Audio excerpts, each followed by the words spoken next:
Hello, Channel NITT viewers. I'm DS, a psychologist, I'm Ken. and welcome to another episode on Channel NITT. Long time no see, right? Yes, because when we started in episode 1, Ken is with us, and then he was a psychology learner. Now he's still a psychology learner. Okay, so why do we have this episode? So I told Ken about it.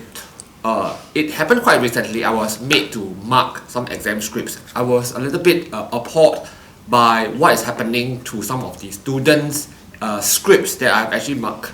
And I saw that there are some students that during this online examination went to treat the exam paper as if it was an assignment. They had references that they quote at the end of it, and then they told me that I shouldn't be marked down. Like they say that they shouldn't be marked down because there's this similarity index. And it was quite high because they were using references. So I told them that in an actual examination, there is no such thing as you quote references. So I wanted to ask Ken, right, because Ken has got different experiences with other schools, because he has attended online examinations from other institutions as well. So how is the situation like? Okay, so there are two kinds of exam. One kind is what I call the normal one, whereby it's a closed book. And it's a closed book exam. Means in a sense you cannot refer to anything, right? And of course nowadays, because due to COVID, the exams are all online, right? So there are two kinds. So one kind is the so-called the closed book. The other one is the open book. So I've done both the closed book and the open book once before. For the closed book one, usually some universities, they will actually ask the student to install a software. Right? They install a software, and then after which this software requires the student to turn on the camera, and they can only use one window, which is the showing the invigilator that the students are actually doing the script. Okay. So maybe the window is maybe I type the answers on Microsoft Word, right? And then the software only allows the student to run on Microsoft Word. Okay, I got it. Okay. The other type is the open book one. Open book one, for those open books exam, all these are more of application questions. So maybe I give you a scenario. Tell me, how would you link a hippocampus, or how would you link like a perception in a daily life? So you have to give a case study. Your own case study. Huh? Yeah, your own case study, right? And so you have to give like must be more of a, you can be a makeup lah, but must try to link it to make sure that you understand the concept, right? So for those are open book. Okay, open book, of course, you always think open book very easy, right? But because all these are application questions, you only have 2 hours to do. Most of us, those that score the good grades one, usually 2 hours not enough for them to write. Like for me, my previous semester exam, abnormal psychology, it took me almost 2 hours. After 2 hours, I still couldn't finish what I was trying to write. So just to understand, let's say for example your examination is supposed to start at 9 and it's a 2-hour paper. So 9 o'clock you get the questions, and then they will set a timer to 11. You automatically shut down or what? No. How does it work? So you have to submit by 11 o'clock. If you don't submit by 11 o'clock, basically you fail the whole exam. Yeah. Because as you may have known, at our side the examination is 24 hours. No, but I think because they have a lot of international students, they say that this is to safeguard that there may be some time lag, network issues and all things. But yours is also quite international, right?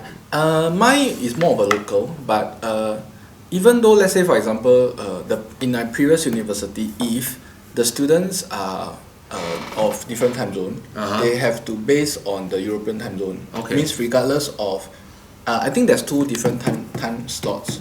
So like for example, maybe if you are in Australia or in Asia, then you log in at this time slot.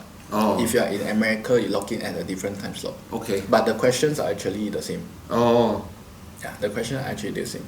And then you're only given 2 hours to finish. That's all. Okay, because my concern, as you can see, right, is I don't think that an online examination, especially when it's a closed book type of format, you can go outside for resources and then piece up your own essay as if it were an assignment. Correct. Then might as well make it an assignment, right? Yeah, because ultimately the purpose of an exam is to find your true ability, which is the ability in psychology, not an ability to do research, right? Because it sounds ridiculous. Yeah. And ultimately, I think the attitude towards the exam must be of an exam, in a sense like if it's an assignment, it should be an assignment. If it's an exam, it should be an exam. Exam is used to test whether do you know what you have learned. Like for example, if I'm doing abnormal psychology, right, and if it's a open book exam, and you ask me define what is anxiety. If I can go online and just define what's anxiety, and then after that I quote the reference, then it's not my understanding of anxiety already.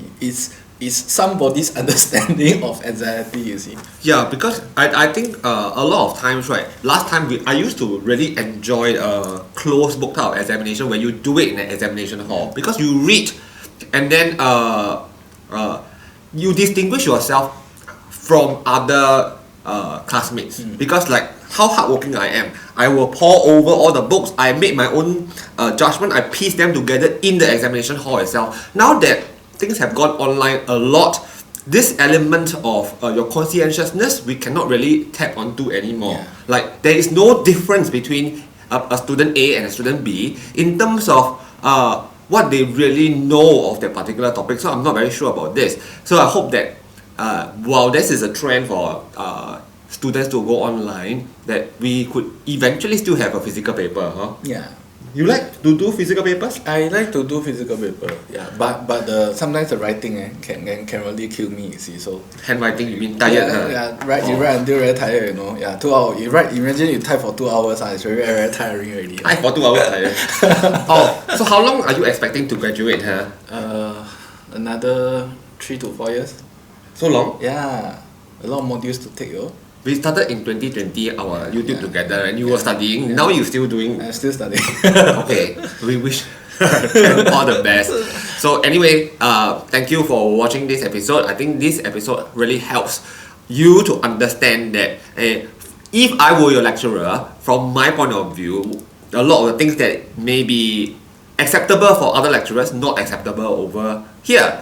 I think you must understand that there will be variations in requirements and habits and expectations of different lecturers. So I think it is not fair to say that all other lecturers say that this is okay, so it's okay. My sense of integrity or my how to say this? Okay, my sense of protecting psychology as a discipline is always there. I don't think we can contaminate it that way. Okay? I think it's very important to make sure that psychology, when if it's an exam, right, you shouldn't be citing. Unless it's an open book exam, then that's a different story altogether. No, you can cite if it's a closed book, because you have memorized all these things already. You know which year that experiment was done. You just quote it. Okay, then I think that will be okay. Okay, anyway, we will see you in our next episode then. Bye bye. Bye bye. ありがとうございます。